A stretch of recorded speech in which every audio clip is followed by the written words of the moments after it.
اور یہ جانے کہ تنقید ہی وہ چیز ہے کہ جو ہمیں صحیح اور غلط میں فرق کرنے کا موقع فراہم کرے گی. اس کو منفی رجحان سمجھنا، قابل مذمت سمجھنا، یہ بہت خطرناک چیز ہے. بالکل صحیح. ناظرین ہمارے ساتھ رہیے گا. It's time for a short break.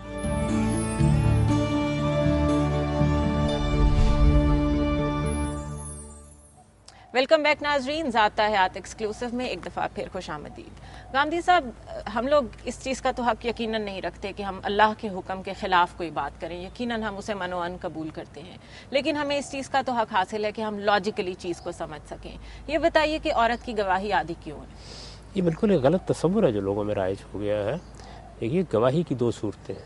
ایک گواہی وہ ہے جو کسی جرم کے ارتکاب کے بعد عدالت طلب کرتی ہے. صحیح. کہیں ڈاکہ پڑا ہے، کہیں کوئی بدکاری کا معاملہ ہوا ہے، کوئی چوری ہوئی ہے. اس طرح کے موقعوں پر جب عدالت گواہ طلب کرتی ہے تو یہ دیکھا جاتا ہے کہ کون سا گواہ میسر ہے. ممکن ہے کہ جس وقت واقعہ ہوا ہو کوئی بچہ گواہی دینے کے لیے ہو، کوئی عورت گواہی دینے کے لیے ہو، کوئی بھی گواہ نہ ہو، سرکمسٹانشل ایویڈنس ہو اور کوئی چیز بھی نہ ہو. تو اسلام میں جرائم کی گواہی کے بارے میں کوئی ایسا ضابطہ نہیں بیان کیا گیا کہ اس میں عورت کی گواہی لینی ہے یا مرد کی لینی ہے، یا عورت کی گواہی آدھی ہوگی یا مرد کی دگنی ہوگی. ایسی کوئی چیز نہیں ہے. جتنے بھی جرائم ہیں جن میں گواہ کا انتخاب اصل میں خدا کرتا ہے. صحیح. یعنی واقعہ ہوا ہے تو کوئی ڈاکو، کوئی چور پہلے سے گواہوں کا نصاب پورا کر کے تو نہیں آئے گا. یقیناً. اس موقع پر کیا ہے کیا نہیں ہے. آپ کے گھر میں اگر آپ کے ملازم نے آ کے ڈاکہ ڈال دیا ہے تو ممکن ہے کہ چھوٹے بچے اس کو پہچان رہے ہیں اور انہی کی گواہی پر فیصلہ ہو جائے. وہ ایک پرانا مقدمہ ہے جس میں جج نے ایک بیل کی گواہی پر فیصلہ کر دیا. صحیح. تو بسا اوقات آپ کو دیکھنا پڑتا ہے کہ صورتحال کیا ہے، اس میں کس طرح واقعہ ہوا ہے، کون گواہ ایسا ہے کہ جو قابل اعتماد ہو سکتا ہے، کون نہیں ہو سکتا. ٹھیک. یہ قاضی کی یا جج کی ثوابدید پر ہے وہ کس کی گواہی قبول تو کرے. یہ دستاویزی معاملات میں کیوں کہا جاتا ہے؟ ایک دوسری چیز یہ ہے کہ ہم نے کوئی معاملہ کرنا ہے. صحیح. کوئی جرم نہیں ہوا. میں آپ کوئی معاملہ کر رہے ہیں لین دین کا، یعنی میں نے کوئی قرض آپ کو دیا ہے، کوئی لکھت پڑھت انوالو گھر خریدا ہے، کوئی اس طرح کا معاملہ ہوا ہے. اب ہم اس پر کسی کو گواہ بنانا چاہتے ہیں. ٹھیک. جب اس پر ہم گواہ بنائیں گے تو کس کو گواہ بنائیں گے؟ اس کو گواہ بنائیں گے کہ جس کو ہم کل عدالت میں لے جا سکیں، صحیح. اس کو ان تمام مراحل سے گزار سکیں. یعنی یہاں تو گواہ کا انتخاب خدا نے نہیں کیا، ہمیں کرنا ہے. اس موقع پر قرآن مجید نے یہ کہا ہے کہ آپ مردوں کو گواہ بنائیں. صحیح. یعنی یہ مشورہ دیا ہے تاکہ عورتوں کو عدالت تک نہ جانا پڑے. عدالتوں کو عدالت تک نہ جانا پڑے، گھر در میں رہنے والی خواتین کو عدالتوں میں نہ گھسیٹا جائے، وکیلوں کی جرح کا سامنا نہ کرنا پڑے. اس لیے کہ جس معاشرے میں اس وقت اسلامی دعوت پیش کی جا رہی تھی اس میں عورتیں ابھی اس جگہ نہیں پہنچی تھی جس جگہ پہنچ گئی ہیں. ٹھیک ہے. وہ وکیل نہیں بن گئی تھی، وہ استاد نہیں بن گئی تھی، انہوں نے ملازمتیں کرنے کی پوری مشق نہیں کر لی تھی، وہ گھر در میں رہنے والی خواتین تھی. تو آپ کو جب اپنے مال کی حفاظت کے لیے کوئی تلقین کی جائے گی تو یہی تلقین کی جائے گی کہ مردوں کو گواہ بنائیے. یہ بالکل ایسے ہی ہے کہ جیسے آپ یہ کہیں کسی کو کہ بھائی کہیں شاعروں ادیبوں کو گواہ نہ بنا بیٹھیے گا، یہ تو بیچارے اپنے کام میں مگن ہوتے ہیں، بھول ہی جائیں گے ویسے ہی. صحیح. تو آپ کے کہنے کا یہ مطلب ہے کہ دستاویزی معاملات میں عورت کے بھولنے کا امکان ہے؟ نہیں، عورت کے گھبراہٹ میں مبتلا ہونے کا امکان ہوتا ہے. گاندھی صاحب، آج کل تو بینکنگ میں، ہر سیکٹر میں عورتیں باسز ہیں، اتنے بڑے بڑے معاملات چلا رہی ہیں، وزیر ہیں، وزیر اعظم ہے. کیا ابھی بھی یہ شبہ رہنا باقی ہے؟ یہ آپ کو کون کہہ رہا ہے؟ دیکھیے، آپ نے گواہ بنانا ہے. اللہ تعالیٰ جو بات آپ کو کہہ رہے ہیں وہ یہ ہے کہ آپ دستاویز لکھ رہے ہیں نا. ٹھیک. تو آپ مردوں کو گواہ بنائیے. اگر مرد میسر نہ ہو تو یہ اہتمام کر لیں. کن کے بارے میں کہہ رہے ہیں؟ ان خواتین کے بارے میں جو اس وقت موجود ہے معاشرے کے اندر. ٹھیک. جو ان کے حالات ہیں ان کے لحاظ سے صدیوں تک یہی صورتحال رہی ہے. آپ اگر اب مطمئن ہیں کہ آپ کسی ایسی خاتون کو گواہ بنا رہے ہیں جس سے آپ کے مال کو کوئی نقصان نہیں پہنچے گا، جو مقدمے کا سامنا کر سکے گی، جو عدالت کی جرح کا سامنا کر سکے گی، تو آپ بنائیے. اس سے آپ کو کوئی نہیں روکتا. کوئی روک نہیں رہا اس سے. صحیح. یہ ایک مشورہ ہے جو آپ کے مال کی حفاظت کے لیے آپ کو دیا گیا. صحیح. یہ سمجھنا چاہیے کہ یہ کوئی قانون نہیں ہے. صحیح. یہ کوئی ضابطہ نہیں ہے جس کی عدالت پابند ہو گئی ہے. اس کی بنیاد پر فیصلے نہیں کیے جائیں گے. یہ مشورہ مجھے دیا گیا. لوگ ایک بڑی غلطی یہ کرتے ہیں کہ وہ سارے دین کے احکام کو اسٹیٹ سے متعلق سمجھ لیتے ہیں. بالکل. مجھے کہا گیا ہے کہ تم اپنے مال کی حفاظت کے لیے یہ اہتمام کرو. ٹھیک. پہلی بات یہ کہی گئی ہے کہ لکھو، جو کچھ بھی لکھنا ہے لکھو. مثال کے طور پر میں نے آپ کو قرض دیا ہے اور نہیں لکھا تو کیا میرا حق نہیں مجھے دلوایا جائے گا؟ یعنی عدالت میں معاملہ جائے گا، ہو سکتا ہے کسی گواہی پر، سرکمسٹانشل ایویڈنس پر میرا حق مجھے دلوا دیا جائے. لیکن اللہ تعالیٰ نے ہدایت کی کہ لکھو. ٹھیک ہے. آپ محسوس کرتے ہیں کہ نہیں بڑا اعتماد کا تعلق ہے، میں نہیں لکھ رہا، تو اس کے کچھ نتائج نکلیں گے. وہ نتائج اچھے بھی ہو سکتے ہیں، برے بھی ہو سکتے ہیں. اسی طرح آپ کو آج کے حالات میں دیکھنا ہے کہ آپ کسے گواہ بنا رہے ہیں. اس وقت بھی آپ دیکھیے کہ ہزاروں نہیں لاکھوں کی تعداد میں ایسی خواتین ہیں جن کو میں آپ نہیں پسند کریں گے کہ انہیں عدالتوں میں لے جا کے گواہی دلوائیں.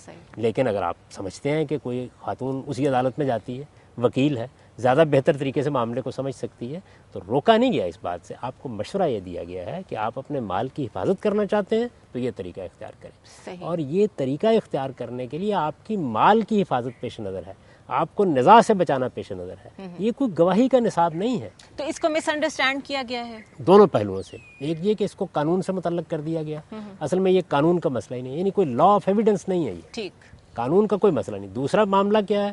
دوسرا معاملہ یہ ہے کہ اس کو ہر طرح کی شہادت سے متعلق قرار دے دیا گیا. بالکل ایسا ہی. تو یہ نہ واقعات سے متعلق ہے، نہ جرائم سے متعلق ہے، یہ ہماری دستاویزات سے متعلق ایک ہدایت ہے. اس وقت کی صورتحال کو سامنے رکھ کر دی گئی ہے. آج کے زمانے میں اگر صورتحال میں تبدیلی آ جائے گی تو حکم کے اندر بھی آپ سے تبدیلی آ جائے گی اور آپ کو اس کی اجازت ہو جائے گی. ان دونوں چیزوں کا لحاظ رکھیے. یہ قانون سے متعلق نہیں ہے، یہ عدالت کو پابند نہیں کر رہے، سچویشن اور سرکمسٹانسز کے اور یہ مجھ سے متعلق ہے. یعنی مجھے ایک ذاتی حکم دیا گیا ہے کہ تم اپنے مال کی حفاظت کے لیے یہ اہتمام کرو. عدالت کو نہیں کہا گیا کہ وہ اس بنیاد پر فیصلے کرے. ٹھیک ہے.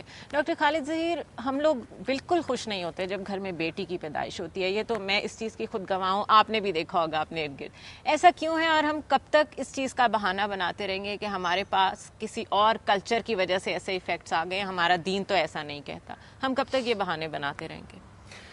مجھے یوں لگتا ہے زنیرہ کہ معاشرے میں جو تبدیلیاں آنی چاہیے رویوں میں اور طور طریقوں میں، زندگی کے حقائق کی روشنی میں، اس میں انسانوں کا رسپانس بہت سلو ہوتا ہے.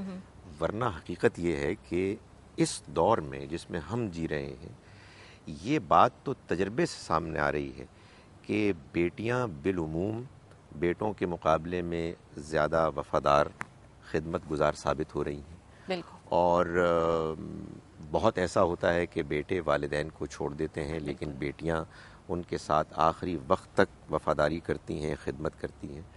لیکن ایسا لگتا ہے کہ یہ سب کچھ لوگ دیکھنے کے باوجود پیدائش کے موقع پر یا خواہش کرنے کے نقطہ نظر سے اگر دعا کرتے ہیں تو بیٹوں کو ترجیح دیتے ہیں. اور یہ ظاہر غلطی ہے. ایک زمانے تک تو بات سمجھ میں آتی تھی کہ جب ابھی صورتحال یہ تھی کہ قبائلی نظام تھا، کسی خاندان میں اگر بیٹے زیادہ ہوتے تھے تو وہ طاقت کا بھی ایک علامت تھی، حفاظت کے لیے زیادہ ضروری سمجھا جاتا تھا. لیکن اب حالات بدل گئے ہیں اور معاشرے کو اس سے آگے بڑھنا چاہیے اور جو میرٹ ہے اور حقیقت ہے اس کے مطابق رد عمل ہونا چاہیے. لیکن آپ یہ دیکھیں کہ اور کس اپنے معاشرت کے معاملے میں ہم ٹھیک رویہ اختیار کر رہے ہیں. یہ بھی انہی پرابلم میں سے ایک پرابلم ہے کہ جس کی اصلاح ہونی چاہیے. بالکل صحیح. ناظرین ہمارے ساتھ رہیے گا. It's time for a short break.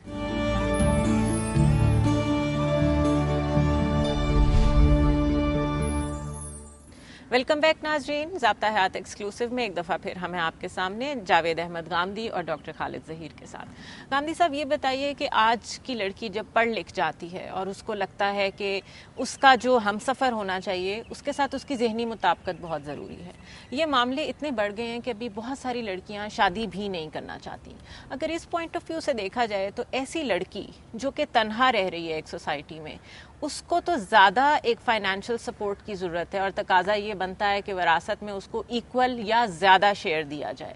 لیکن اصول ہم وہی لے کے چل رہے ہیں کہ وراثت میں حصہ کم ملے گا جبکہ عورت کی ضروریات بڑھتی جا رہی ہیں. اس کو آپ کس طرح دیکھتے ہیں؟ اس میں سب سے پہلے یہ دیکھنا چاہیے کہ آپ وراثت کو کس اصول پر تقسیم کرنا چاہتے ہیں.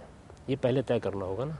ضرورت کی بنیاد پر ایسا نہیں ہے، اس لیے کہ ضرورت کی بنیاد پر تو آپ کو وصیت کا حق دیا گیا ہے. آپ محسوس کرتے ہیں کہ آپ کی ایک بیٹی ضرورت مند ہے یا بیٹا ضرورت مند ہے. میں اس کی ایک مثال دیتا ہوں. میرے 2 بیٹے، ان کو میں نے پڑھا دیا، لکھا دیا، ان کی شادی بھی کر دی، وہ اپنی ملازمتوں پر چلے گئے یا اپنے کاروبار پر چلے گئے. فرض کیجئے 2 چھوٹے بچے ہیں، میں عمر کے آخری حصے میں پہنچا ہوا ہوں، تو مجھے یہ خیال ہوگا کہ ان کی ضروریات اب ان سے بہت مختلف ہو گئی ہیں. چنانچہ قرآن مجید نے جو بات کہی ہے وہ یہ ہے کہ آپ اپنی ضرورت کو سامنے رکھ کے، یا اگر آپ کو کوئی خدمت حاصل ہوئی ہے آپ کے کسی عزیز سے، بیٹے سے بھی ہو سکتی ہے، بیٹی سے بھی، بیوی سے بھی ہو سکتی ہے، کسی اور سے بھی، تو آپ وصیت کریں. پہلے وصیت کرنا حکم ہے. کیونکہ ضرورتوں کے لحاظ سے کوئی الہی قانون نہیں بنایا جا سکتا. ضرورتیں بدلتی رہتی ہیں. آج کی ضرورت ایک ہو سکتی ہے, کل کی ایک دوسری ہو سکتی ہے. تو اللہ تعالیٰ نے دیکھیے کتنا اعلیٰ اس میں نظام قائم کیا کہ آپ پہلے ضرورت اور خدمت کے لحاظ سے وصیت کریں گے. جب آپ نے وصیت کر دی تو اب اس کے معنی کیا ہے؟ اس کے معنی یہ ہے کہ اگر مال بچ گیا ہے تو یہ وہ ہے کہ جس میں نہ کوئی ضرورت متعلق ہے نہ کوئی خدمت متعلق ہے, دونوں چیزیں ختم ہو گئی. اس کا تعلق اب اس سے ہے کہ رشتہ داری کی بنیاد پر وہ کس کو دیا جائے, کیونکہ ضرورت اور خدمت کا فیصلہ تو آپ نے کرنا تھا, اس میں اللہ تعالیٰ نے مداخلت ہی نہیں کی بلکہ حکم دیا آپ کو کہ آپ کریں. جب آپ نے اپنی ضرورت اور خدمت کے لحاظ سے فیصلہ کر دیا, اب مال بچا ہوا ہے, اس کو کس اصول پر تقسیم کیا جائے, یہ اب کوئی ابدی اصول ہونا چاہیے, اس لیے کہ اس کا تعلق آج یا کل سے نہیں ہے. وہ ابدی اصول کیا قائم کیا, وہ قرآن نے بتایا, وہ یہ ہے کہ بالعموم کس سے زیادہ منفعت حاصل ہوتی ہے آدمی کو, اس کے لحاظ سے تقسیم کر دیں. چنانچہ دیکھیے اس میں عورت اور مرد کا کوئی سوال نہیں ہے. ماں اور باپ کی منفعت ہمیشہ سے یکساں رہی ہے, یعنی آج سے صدیوں پہلے بھی یکساں تھی, آج بھی یکساں ہے, قیامت تک یکساں رہے گی. دونوں کا حصہ برابر ہے. آپ اگر قرآن مجید کو پڑھیں تو ماں کا حصہ بھی 1/6 ہے, باپ کا حصہ بھی 1/6 ہے. اگر عورت اور مرد کے درمیان فرق کرنے کی ضرورت ہوتی تو پھر یہاں ہونا چاہیے تھا, یہ نہیں ہے. اب آئیے بیٹیوں پر یا بیوی پر. یہاں اگر آپ دیکھیں تو منفعت آپ کو جو بیٹوں سے حاصل ہوتی ہے جب بیٹیوں کی شادی ہو جانی ہے, یہ تو طے ہے نا کہ 18, 20, 25 سال کی عمر میں ان کو ایک دوسرے گھر میں جانا ہے. منفعت کیا چیز ہے؟ معاشی منفعت, نفسیاتی منفعت, بڑھاپے کے سہارے کی منفعت, یہ تمام چیزیں جو ہیں یہ بیٹوں سے زیادہ حاصل ہوتی ہیں. بیٹیاں سسرال کی طرف اپنی پوری قوت منتقل کر دیتی ہیں. یعنی میری بیوی اگر اس وقت چاہے بھی کہ وہ اپنی والدہ کی خدمت کے لیے وقت نکالے تو آسان نہیں ہے, جبکہ میری والدہ کے وہ پاس رہ رہی ہے تو منفعت کا تعلق کم و بیش ہوتا ہے, لہٰذا اس کے لحاظ سے حصوں میں بھی کمی بیشی کی گئی ہے. یہ بڑا سادہ اصول ہے, یہ کوئی ہارڈ اینڈ فاسٹ رول نہیں ہے. یہ اس وقت ہے جب کہ آپ نے اپنا حق استعمال کر لیا. یعنی جب آپ نے اپنا حق استعمال کر لیا تو آپ ضرورت کی بنیاد پر جو دینا چاہتے ہیں دیں. آپ محسوس کرتے ہیں آپ کی بیٹی کو ضرورت ہے, آپ کے بھائی کو ضرورت ہے, کسی کو ضرورت ہے, تو ضرورت مند کی ضرورت پوری کرنا, خدمت کا صلہ دینا, یہ آپ کا کام تھا. ہمارے ہاں لوگ یہ کرتے ہیں کہ یہ اپنا فرض ادا نہیں کرتے اور ذمہ داری دین پہ ڈالتے ہیں. دین نے تو اس وقت بات شروع کی کہ آپ نے اپنی طرف سے دین فارغ کر دیا. آپ نے کہا نہیں ہمارا کوئی مسئلہ نہیں ہے, ہمیں کچھ نہیں کرنا, آپ اتنا مال ہے یا سارا ہی مال, یا اب اللہ فیصلہ کرے. تو اللہ تعالیٰ تو فیصلہ کریں گے اس ابدی اصول کے اوپر کہ آپ کو منفعت کس سے زیادہ حاصل ہوتی ہے. تو ماں اور باپ کی منفعت برابر تھی, کوئی عورت اور مرد کا فرق نہیں کیا گیا. بیٹوں اور بیٹیوں کی منفعت میں آج بھی فرق موجود ہے اور اس فرق کی بنیاد پر ایک قانون بنا دیا گیا. یہ بڑا عدل پر مبنی قانون ہے, اس سے مختلف ہو نہیں سکتا. صحیح. ڈاکٹر صاحب یہ بتائیے کہ جس کلچر کی ہم بات کرتے ہیں کہ اس کا انفلوئنس ہم پہ اتنا آیا ہے کہ ہم نے عورت کو پاؤں کی جوتی سمجھنا شروع کر دیا ہے, اس کلچر میں بھی اب یہ تگ و دو ایک انٹرنیشنل لیول پہ کچھ سٹیٹس حاصل کرنے کے لیے اس حد تک پہنچ گئی ہے کہ وہ اپنی عورت کو بلند سے بلند مقام پر پہنچانے کی کوشش کرتے دکھائی دیتے ہیں. وہی معاشرہ ایک طرف عورت کو پاؤں کی جوتی کہتا ہے, ستی بھی کرتا ہے عورت کو, دوسری طرف دیوی بھی کہتا ہے, دوسری طرف سب سے زیادہ ترقی یافتہ ہونے کا دعویٰ بھی کرتا ہے. ہمارا وہ معاشرہ ہے جہاں پہ اسلام کی وجہ سے ہر چیز انتہائی متوازن اصولوں پر ہمارے ساتھ موجود ہے, ازل سے ابد تک رہے گی. اس کے باوجود ہم دوسرے معاشروں کو کاپی کرتے ہیں. اس کو آپ کس طرح دیکھتے ہیں؟ دیکھیں, بات یہ ہے کہ مذہب سے عام طور پر لوگ جذباتی طور پر وابستہ ہوتے ہیں. صحیح. اور معاشرے میں بالعموم اور مذہب کی دنیا میں بھی بالخصوص ایک بہت دھیرے سے تبدیلی بھی رونما ہوتی رہتی ہے, جس میں کہ بعض شخصیات کا بڑا اثر ہوتا ہے, علماء کا, اسکالرز کا. ہمارے ہاں دین کی تعلیمات میں سے بعض حصے کو غلط سمجھنے کی وجہ سے اس کی رہنمائی کو ادھورے طور پر ایک انداز میں لینے کے نتیجے میں بعض دین سے بہت غلط تصورات وابستہ ہو گئے ہیں. ٹھیک. بھارت میں ہندو معاشرے میں تبدیلی آ رہی ہے اس لیے کہ ان کے ہاں اگرچہ کہ مذہب سے لگاؤ اور دلچسپی ہے, لیکن ظاہر ہے کہ وہ تعلق اتنا سٹرونگ نہیں ہے جتنا کہ ہمارے ہاں لوگوں کو اپنے دین مذہب سے ہے, کیونکہ ظاہر ہے کہ اس کے بارے میں بالعموم یہ انڈرسٹینڈنگ ہے کہ یہ ایک اللہ کا آخری محفوظ دین ہے اور اس نے قیامت تک کے لیے موجود رہنا ہے. بالکل. لوگوں کا خیال یہ ہے کہ اب جو کچھ بھی دین کے نام پر دیا جا رہا ہے وہ دین ہے, ہمارے لیے اس کو مضبوطی سے تھامے رکھنا ضروری ہے. ہمیں سمجھ میں آتا ہے, نہیں آتا ہے, تب بھی ہم اس کو مانیں گے. اور یوں جیسا کہ پہلے بھی بات ہوئی کہ ہم مذہبی تصورات پر تنقید کو برداشت نہیں کر رہے. بالکل صحیح. اگر تنقید کی جائے، لوگ غور سے پڑھیں، سنیں اور قرآن مجید کا مطالعہ کریں تو ان کو یہ معلوم ہوگا کہ کچھ باتیں دین کے نام پر ایسی رائج ہو چکی ہیں کہ جن کا تعلق اللہ کے دین، اس کی کتاب سے نہیں ہے، اور وہ مسائل کے جن کو کہ آپ بیان کر رہی ہیں وہ پھر حل ہوں گے، اور وہ صورتحال سامنے آئے گی کہ انشاءاللہ اس دین متین کی صحیح واضح شکل سامنے آئے گی، اور ہم اس کو سمجھ کر، پہچان کر خود بھی اختیار کریں گے، ان مسائل سے بھی اپنے آپ کو دور رکھیں گے اور پوری دنیا کو اس کی دعوت دیں گے. ناظرین ہمارے ساتھ رہیے گا، مختصر سا وقفہ لیں گے. اسٹے ود اس.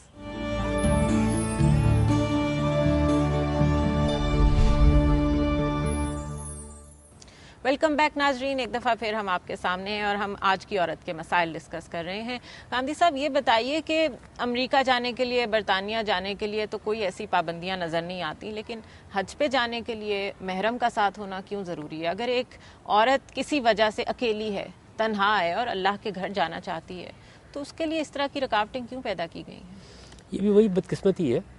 یعنی ایک زمانے کے حالات کے لحاظ سے ایک بات کہی جاتی ہے، ہم بدلے ہوئے حالات میں اس پر غور کرنے کے لیے تیار نہیں ہوتے. قدیم زمانے میں سفر کے یہ ذرائع میسر نہیں تھے. صحیح. عورت ہو یا مرد سب کو قافلوں میں جانا پڑتا تھا، دنوں کے لیے، ہفتوں کے لیے سفر میں رہنا پڑتا تھا. اس میں خواتین اکیلی ہوتی تھی، ان کی عزت کو بھی خطرات لاحق ہوتے تھے. وہ سفر سے واپس آئیں تو ہو سکتا ہے کوئی اسکینڈل بنا ہوا ہو. اس موقع پر اصل میں یہ بات کہی گئی کہ عورتیں جب سفر کے لیے نکلیں تو اپنے کسی محرم عزیز کو ساتھ لے لیں. زمانہ تبدیل ہو گیا، سفر کے حالات تبدیل ہو گئے. آپ جس اعتماد کے ساتھ اب اپنی خواتین کو جہاز میں سوار کرا دیتے ہیں امریکہ جانے کے لیے، اس اعتماد کے ساتھ آپ ایک گاؤں سے دوسرے گاؤں نہیں بھیجتے تھے آج سے 50 سال پہلے. تو اس تبدیلی کو سمجھ کر ہمیں اپنے قانون میں بھی تبدیلی کر لینی چاہیے. یہ دیکھنا چاہیے کہ حکم کی نوعیت کیا ہے. دیکھیے دین میں دو طرح کے احکام ہوتے ہیں. ایک وہ حکم ہوتے ہیں جو اصلاً مطلوب ہے، مثلا بدکاری نہیں کرنی چاہیے، جھوٹ نہیں بولنا چاہیے، بددیانتی نہیں کرنی چاہیے، یہ اصلاً مطلوب ہے. ایک وہ احکام ہوتے ہیں کہ جو کسی بری بات کی طرف جانے سے روکنے کے لیے دیے جاتے ہیں. اس کو ہماری اصطلاح میں کہتے ہیں سد ذریعہ کے احکام. یہ جو بات رسالت میں آپ صلی اللہ علیہ وسلم نے فرمائی تھی یہ سد ذریعہ کے طور پر تھی، یعنی عورتوں کو کسی اسکینڈل سے محفوظ کرنے کے لیے. آپ دیکھیے ان حالات کا کیا معاملہ تھا. سیدہ عائشہ تھوڑی دیر کے لیے پیچھے رہ گئی تھی، جیسے کہ واقعہ بیان کیا جاتا ہے، اور ایک اسکینڈل وجود میں آ گیا، اور اللہ کے پیغمبر کے لیے بہت مشکل ہو گیا کہ اس سے نجات حاصل کرے، یہاں تک کہ قرآن نازل ہوا. اب ہر عورت کے حق میں قرآن تو نہیں نازل ہوگا. تو آج کے زمانے میں حالات تبدیل ہو گئے ہیں، خواتین اطمینان کے ساتھ سفر کر سکتی ہیں. وہاں حج کے حالات بھی تبدیل ہو گئے. خود سعودی عرب کے اندر اس وقت جو آپ کو حفاظتی اقدامات میسر ہیں وہ آج سے 100 سال پہلے نہیں تھے. تو اس صورتحال کا ادراک کر کے سد ذریعہ کے احکام میں اس کے لحاظ سے تبدیلی کر لینی چاہیے. صحیح. بلکہ گاندھی صاحب اس میں یہ پوائنٹ بھی تو آتا ہے کہ ہم اس معاشرے میں جانے کی اجازت دے دیتے ہیں جو نسبتاً انسیکیور ہے، ہم یہ کہہ سکتے ہیں. اور جن ممالک کی ہم بات کر رہے ہیں، ہم اس وقت سعودی عربیہ کی بات کر رہے ہیں، وہ تو بڑا محفوظ معاشرہ ہے، وہاں تو عورت کی عزت بہت محفوظ ہے. لیکن حج کے علاوہ بھی کچھ مسلم ممالک میں اب یہ پابندی لگا دی گئی ہے کہ خواتین اکیلی سفر نہیں کر سکتی. اس کی کیا حکمت ہو سکتی ہے؟ اس کی وجہ وہی ہے، یعنی ایک پرانی روایت چلی آ رہی ہے اور وہ سمجھتے ہیں یہ دین کا ابدی حکم ہے، جبکہ اس کی نوعیت یہ نہیں ہے. صحیح. اس وقت کے حالات میں آج بھی آپ دیکھیں گی تو یہی بات کہنی چاہیے. صحیح. ہم اپنے معمول کے حالات میں کیا کرتے ہیں؟ ہمارے ملک میں دہشت گردی کے واقعات ہونے شروع ہو گئے تو ہم نے اپنے رویے کو تبدیل کیا. اسکولوں پر حملے ہونے شروع ہو جائیں تو ہم اپنے بچوں کو اس اعتماد کے ساتھ نہیں بھیجیں گے. بالکل ایسا ہی. تو زمانہ کیا ہے، حالات کیا ہیں، ہمیں کیا صورتحال درپیش ہے، بہت سے احکام اس سے متعلق ہوتے ہیں اور بعض احکام ابدی ہوتے ہیں. ان میں فرق کرنا یہ دین کی بصیرت کا تقاضا ہوتا ہے. ہمارے یہاں بعض اوقات لوگ اس میں فرق نہیں کرتے. اس دور میں آپ دیکھیے امام شافعی نے یہ بات کہہ دی تھی کہ اس میں کوئی حرج کی بات نہیں، کہ اگر اعتماد کی خواتین ہیں تو ان کے ساتھ مل کے خواتین چلی جائیں. تو اصل چیز کیا ہے؟ اصل چیز عورت کی عزت اور اس کے وقار کی حفاظت ہے. وہ اس وقت کے حالات میں اس طرح ہو سکتی تھی تو یہی ہونا چاہیے تھا. آج کے حالات میں آپ کسی دوسرے طریقے سے اس معاملے میں اطمینان حاصل کر سکتے ہیں تو دین کو اس پہ کوئی اعتراض نہیں. ڈاکٹر صاحب یہ بتائیے کہ کیا یہ ضروری ہے کہ عورت کے ساتھ یا شوہر کا نام یا باپ کا نام لگایا جائے؟ ایک مکمل آئیڈینٹی عورت کو مجھے نظر نہیں آتی، بلکہ کچھ جگہوں پہ تو ابھی بھی ایسی روایات ہیں جو اتنی فرسودہ ہیں لیکن جاری ہیں، وہ عورت دشمن روایات کہنا چاہیے ان کو، جہاں پہ قرآن سے شادی، زبردستی کی شادی. کئی لوگ تو جو لینڈ لارڈز ہیں اور جو فیوڈلز ہیں وہ تو اپنی بہنوں کی شادیاں ہی نہیں کرتے کہ کہیں انہیں وراثت کا حصہ نہ دینا پڑ جائے. یہ سب جو معاملات ہیں یہ تو کامن سینس کی باتیں، اور جہاں ہم اتنی اتنی ترقی کر بیٹھے ہیں، ان مسائل کو تو کب کا حل ہو جانا چاہیے تھا؟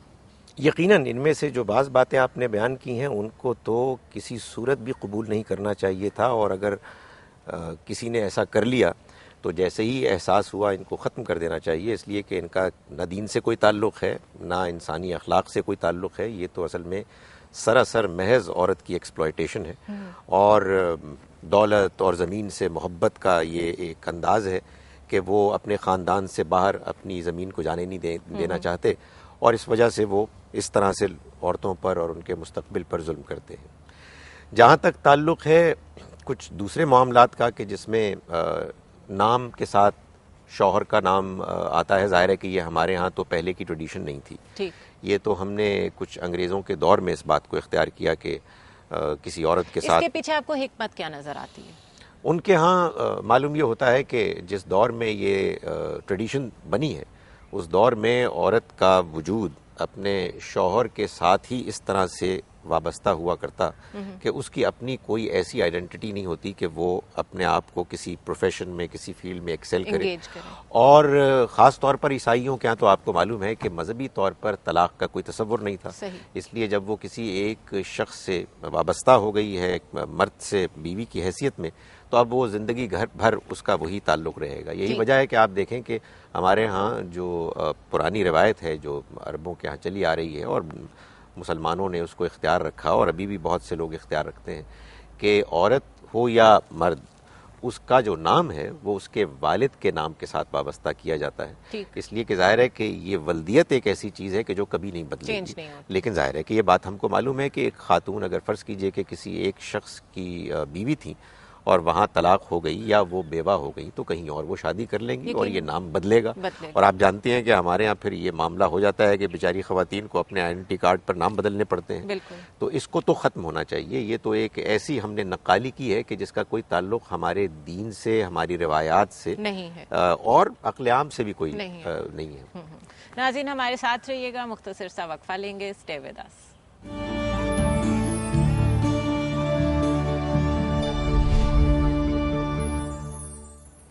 ویلکم بیک ناظرین، ایک دفعہ پھر ہم آپ کے سامنے ہیں اور گفتگو کا سلسلہ وہیں سے جوڑیں گے جہاں سے ہم نے چھوڑا تھا. کاملی صاحب یہ بتائیے کہ ویسے تو ہم بہت وسعت نظر سے یہ بات کرتے دکھائی دیتے ہیں کہ اسلام اس چیز کی اجازت دیتا ہے کہ اگر ایک عورت بیوہ ہو گئی ہے تو وہ دوبارہ نکاح کر سکے، لیکن ایسا ہم لوگ پسند تو نہیں کرتے ہیں، ہمارے معاشرے میں اس کو اپریشیٹ تو نہیں کیا جاتا. کیا یہ ہماری منافقت ہے؟ کیا کہنا چاہیے اس کو؟ ہمیں دینی تربیت حاصل نہیں ہوئی. ہمارے مزاج، ہماری افتاد طبع پر ہماری یہاں کی روایات کا بہت غلبہ ہے. اصل میں ہندی مسلمانوں کا معاملہ یہ ہے کہ یہ اپنی شخصیت کے لحاظ سے ایک ملغوبہ بنے ہوئے ہیں. اگر آپ ان کی نفسیات اور تاریخ کا مطالعہ کریں تو اس میں عجم کے اثرات ہیں، اس میں وسط ایشیا کے اثرات ہیں، اس میں خود ہندوستان کے اثرات ہیں. عربی اسلام تو بڑے کم اثرات کے ساتھ موجود ہے، اور جتنا موجود ہے وہ بھی در حقیقت کوئی قرآن و حدیث کی بنیاد پر نہیں آیا ہوا، بلکہ وہ جو فقہی ڈھانچہ بنا ہے اس کی بنیاد پر آیا ہوا. ہم جو بار بار آپ کو توجہ دلا رہے ہیں وہ یہ ہے کہ مذہب کو اور مذہب کی بنیاد پر بننے والے فکر کو الگ رکھنا چاہیے. صحیح. اور روایات کو الگ رکھنا چاہیے. مذہب تو اللہ اور اللہ کے پیغمبر کی حکم کا نام ہے، وہ تو ہمیشہ رہے گا، اور اس کے اوپر کوئی اگر اعتراض ہے یا سوال ہے تو ہم ہزار پہلوؤں سے اس پر مطمئن کرنے کے لیے تیار ہیں. اس میں کوئی قابل اعتراض بات ہو نہیں سکتی. بعض اوقات انسان اپنے تعصبات کی وجہ سے اس کو غلط سمجھ رہا ہوتا ہے. جو غلط انٹرپریشنز ہو جاتی ہیں، غلط تعبیرات ہو جاتی ہیں، اس کی بنیاد پر اطلاق یا انطباق یا اپلیکیشن کے غلط اصول طے ہو جاتے ہیں، یا اس پر کوئی قانون سازی ہو جاتی ہے یا اجتہادات ہو جاتے ہیں. یہ انسانی عمل ہے. اس انسانی عمل کو جلد سے جلد زیر بحث لے آنا چاہیے. جب اعتراض پیدا ہو تو فراخ دلی کے ساتھ اس کو سننا چاہیے، اس کو تبدیل کرنا چاہیے. پھر آپ اپنے معاشرے کی تربیت اس طرح کریں کہ وہ عقلی طریقوں سے سوچنے والا معاشرہ بنے، وہ علمی طریقوں سے سوچنے والا معاشرہ، اس میں سائنٹیفک مزاج پیدا ہو. چیزوں کا تجزیہ کیا جائے گا، ان کا تار و پود بکھیرا جائے گا، ان کے بارے میں اگر کوئی شکوک و شبہات پیدا ہوتے ہیں تو اس کا برملا اظہار کیا جائے گا، اس پر عام گفتگو اور بحث سے گریز نہیں کیا جائے گا. اگر کوئی شخص مختلف رائے رکھتا ہے تو اس کو عزت دی جائے گی. اس کی رائے غلط ہو سکتی ہے لیکن عزت اور احترام کے ساتھ اس کی بات سنی جائے گی. اس کے جواب میں کوئی جذباتی رویہ اختیار نہیں کیا جائے گا. رسوم اور روایات کو صحیح نہج پر لانے کے لیے لوگوں کی تعلیم تربیت کا اہتمام ہوگا. اصل میں یہ سارے کام کرنے کی ضرورت ہے. ٹھیک. اگر آپ یہ سارے کام نہیں کرتے تو یہ جو کشمکش اور تضادات کا ایک ماحول بنتا ہے ہمارے یہاں، یہ ایسے ہی رہے گا. نہ ہم نے مذہبی تعلیم ٹھیک طرح سے دینے کی کوشش کی ہے، نہ معاشرے میں اختلاف کرنے کی روایات کو محکم کرنے کی کوشش کی ہے، اور نہ آج اس کے لیے تیار ہیں کہ سوسائٹی میں جو متشددانہ رویے بحث اور مباحثے کے بارے میں پیدا ہو گئے ہیں ان کو ختم کرنے کے لیے اسٹیٹ اپنی طاقت استعمال کرے. گاندھی صاحب کس طرح ختم ہو سکتا ہے یہ رویہ؟ اسی طرح ختم ہوں گے کہ اسٹیٹ کی جو لیڈرشپ ہے یا معاشرے کی جو لیڈرشپ ہے، دیکھیے وہ کن کے پاس ہوتی ہے؟ سیاستدان ہوں گے، علماء ہوں گے، دانشور ہوں گے.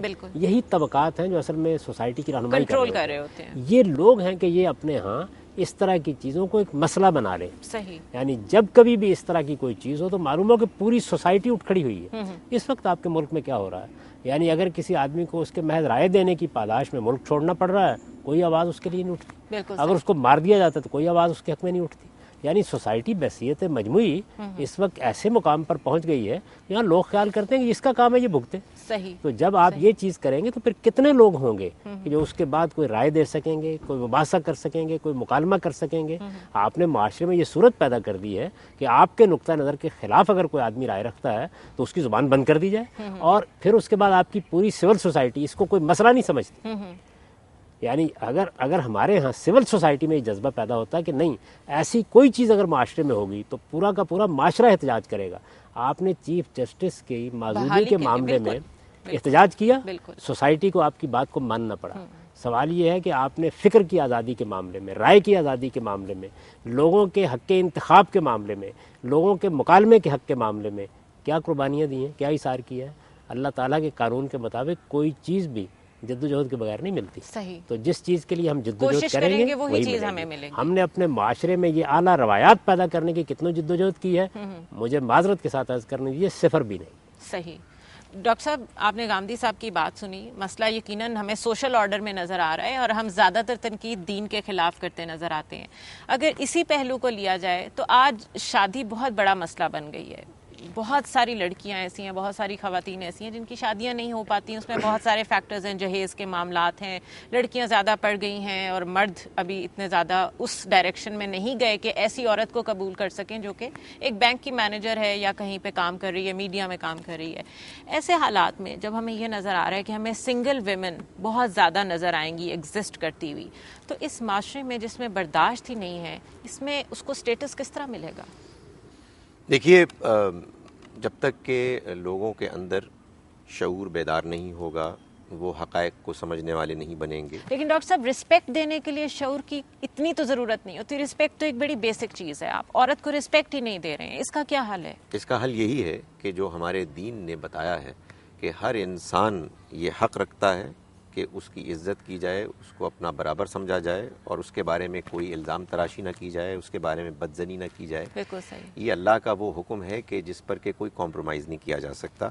ان تمام اصولوں کے بارے میں ہم اللہ کے جواب دہ ہیں. جب ہمارے اندر دین کا یہ احساس بیدار ہوگا اور ہم اس کو اپلائی کریں گے بغیر کسی روک ٹوک کے تمام لوگوں پر، تو پھر ہمارے اندر وہ اخلاقی قدریں پیدا ہوں گی کہ جن کے نہ ہونے کی وجہ سے یہ ساری پرابلمز ہیں جن کی طرف آپ نے نشاندہی کی ہے. اس وقت ہمارے ہاں جو مذہبی رجحان ہے مختلف طبقات میں، وہ اصل میں جزوی طور پر مذہب کو اختیار کیے ہوئے ہیں. بعض اجزاء پر تو وہ بہت زیادہ جذباتی اور مشتعل بھی ہو جاتے ہیں، لیکن بعض دوسرے احکام اور بعض دوسرے اصول ایسے ہیں کہ جن کو انہوں نے یکسر نظر انداز کر دیا ہے. تو ایک مکمل انڈرسٹینڈنگ اور شعور کے ساتھ اس کے اصولوں کی قدر کرنے کا رجحان جب تک نہیں پیدا ہوگا، اور وہ ظاہر ہے کہ دین کی صحیح تعلیم کے عام ہونے سے ہوگا، اس وقت تک یہ ساری پرابلمز کے جن کی طرف آپ نے توجہ دلائی ہے یہ حل نہیں ہو سکیں گے.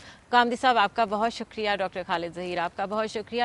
ناظرین، ہم بات کر رہے تھے آج کی عورت کے مسائل پہ. معلوم یہ ہوتا ہے کہ ابھی تک اگر آپ نے کسی بھی معاشرے کو یہ دیکھنا ہے، یہ پرکھنا ہے کہ وہ کہاں تک پہنچا ہے، تو صرف اتنا دیکھ لینا چاہیے کہ وہ عورت کی کتنی عزت کرتا ہے. دین اسلام وہ دین ہے جس میں عورت کو وہ مقام دیا گیا ہے جو کسی اور معاشرے میں نظر نہیں آتا. پھر بھی اگر ہماری عورت شکایت کرتی نظر آتی ہے تو یقیناً ہماری سوچ میں کمی ہے، ہماری انٹرپریٹیشن میں کمی ہے. ہمیں اس کو ٹھیک کرنا ہوگا، وسعت نظر سے کام لینا ہوگا، علمی اور تحقیقی ذہن جنم لینے ہوں گے. بہت شکریہ. مجھے اجازت دیجیے. اللہ حافظ.